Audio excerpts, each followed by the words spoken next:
Hello, welcome back to another pen talk. Thanks for tuning in. Thanks for selecting my channel and watching another pen video as I explore the wonderful wide world in our global community of pens. You see in front of you my three Jinhao Centennial 100s. That's redundant, but that's the way they seem to. I've identified it. The first one I got was this not quite orange, not quite red, not quite yellow. Then I really was attracted to this orange resin, and I like that so much I bought a second one for a couple different reasons. Number one, it will go on to a new home shortly after I make certain that it's in good shape, good condition, and writes well. But also I wanted to compare two pens a couple months apart from manufacturing and to see the level of quality that was maintained and if there's any differences between the two pens. So sit back, grab a beverage, and let's explore these pens. We have some nice sunlight coming in, so I thought that would be a good opportunity to explore this amazing and nice orange cracked ice resin. And the initial look, they appear to be very, very similar, but there are some interesting differences. Let's just go back to normal viewing and explore those. Highlights are nice. So let's start at the top. We have this nice chariot, the Jinhao logo, which is not at the same orientation in both of these pens. This one I think is lined up a little bit better. This one is skewed a little bit to the left. We look at the clips, we'll see they're pretty much the same. Very nicely polished, very good amount of plating on them. Go down to the cap band and we'll see, to me, one of the more significant differences. The original one here on the right, the Jinhao is centered at the clip, which is what one would expect. If we look at the second one I bought, the Jinhao is really skewed and doesn't line up at all. And in theory, I'm certain that there's a way of taking off this cap finial and readjusting the cap, but a lot of times there's a groove there to hold the cap in place, so I'm not going to go through that effort, but this is as received, and that's what we had with the pen. The other thing you'll notice is that the threads on the new one are a little wonkier. I'm going to definitely do some silicone greasing on those, where the threads on the original one are very smooth and very easy to go on and off. Then we'll look at the nibs. Both of them have a nice two-tone nib, but the newer one here at the bottom has a big F in it, which is nice to say that it's fine.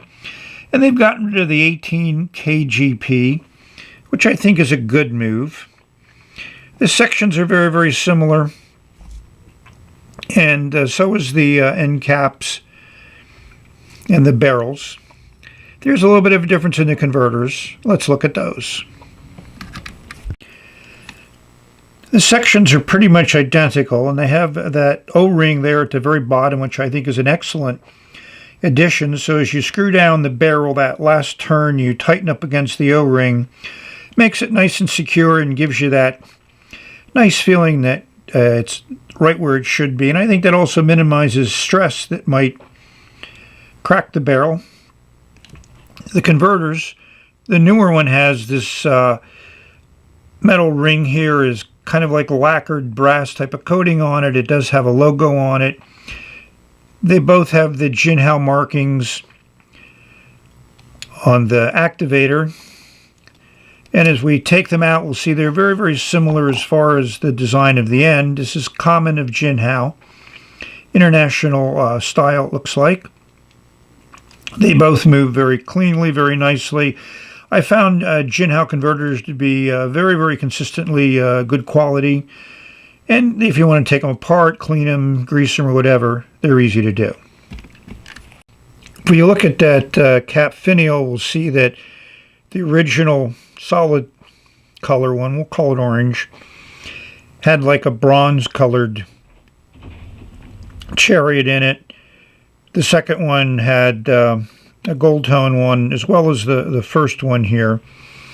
And they're all just slightly different in alignment, but nothing I don't think would be critical.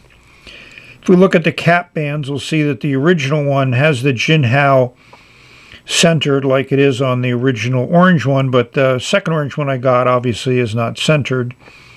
The rest of the pens are pretty similar. The wonky threads on the barrel. I took the barrel from the new pen, the new orange one, put it on the original orange one, and the threading was fine. And then I put the original barrel onto the new orange one, and the threading was also fine. So it's just kind of a mismatch, kind of tolerance differences between threading in the cap and the barrel. The orange one is probably in between the two. It's not the smoothest, but it certainly is smoother than that second orange one that I got. But now all three of them are very, very similar. And I think also maybe the new threads have a little bit of roughness or coarseness in them. I should have checked for some maybe plastic bits that sometimes get into threads. But now they both all work pretty fine. And I just put a touch of silicone grease on those threads, and they feel good now. Let's compare the nibs, because I think there's also a nice visual difference here. These two are that standard number 6 Jinhao medium nib, which has been around for a long time and is consistently a good writer. And here's that fine nib that I got on the new orange one, with an F for fine. And that tipping material is definitely much finer than either of these two nibs. So we're just going to dip the two orange ones and see how the fine nib writing compares to the medium nib.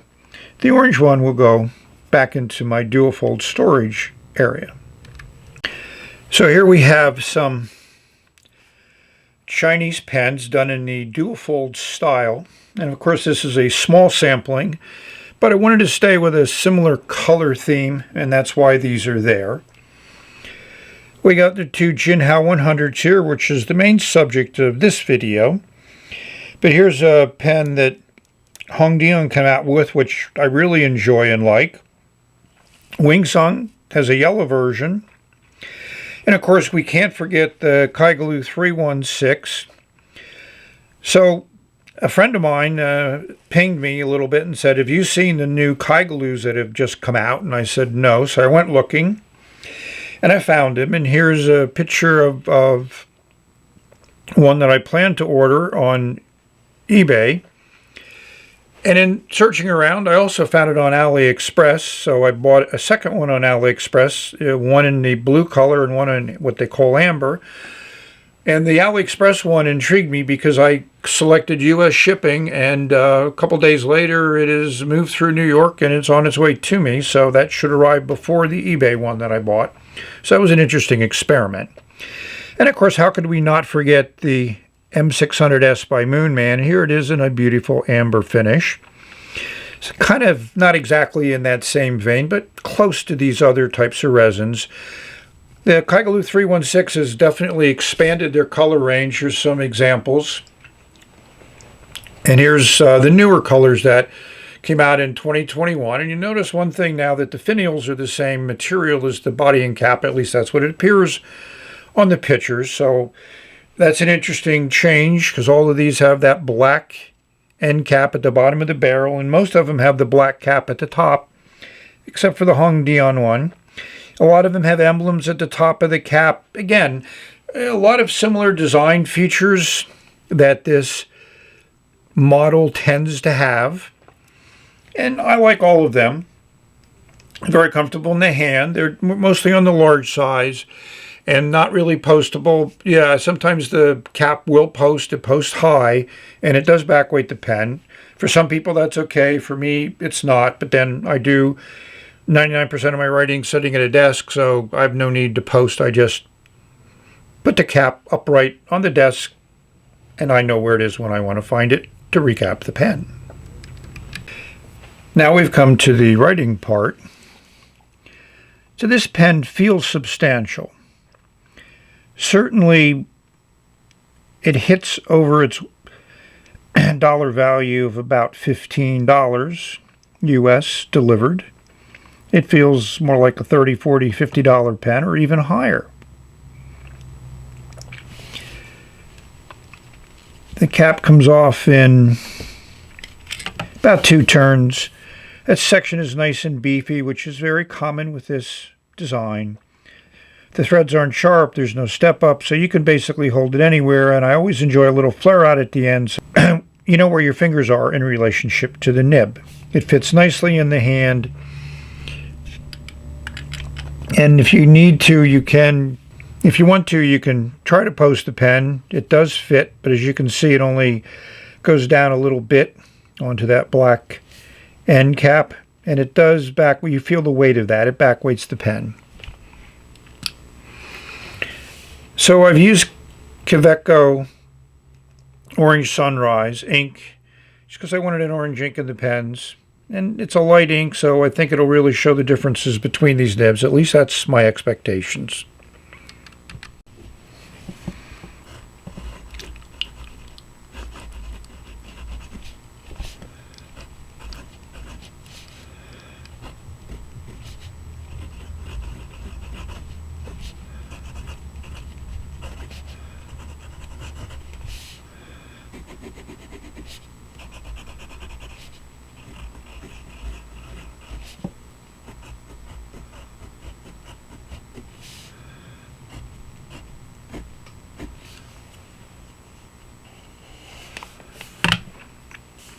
So overall, this nib is working pretty good. When I first started writing with it, it was a lot drier and a little bit rough, but after a few sentences, it really settled down. And now it writes well for a fine nib. I'm happy with it. I was thinking of having to do some smoothing on it, but no need. Yeah, it's a nice consistent flow. It doesn't require pressure to put ink on paper, which is always a nice thing. So I'm going to rate this pen with this nib.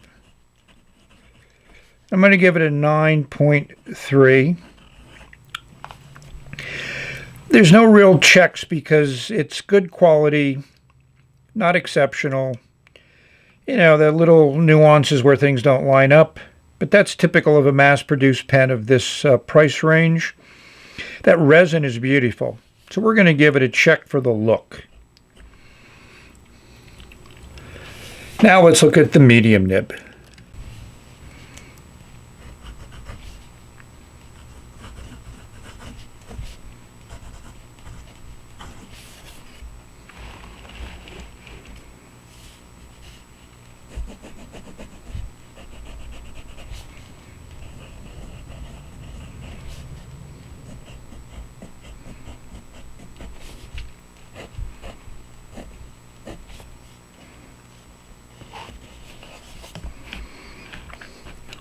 Overall, I like the medium nib a lot better.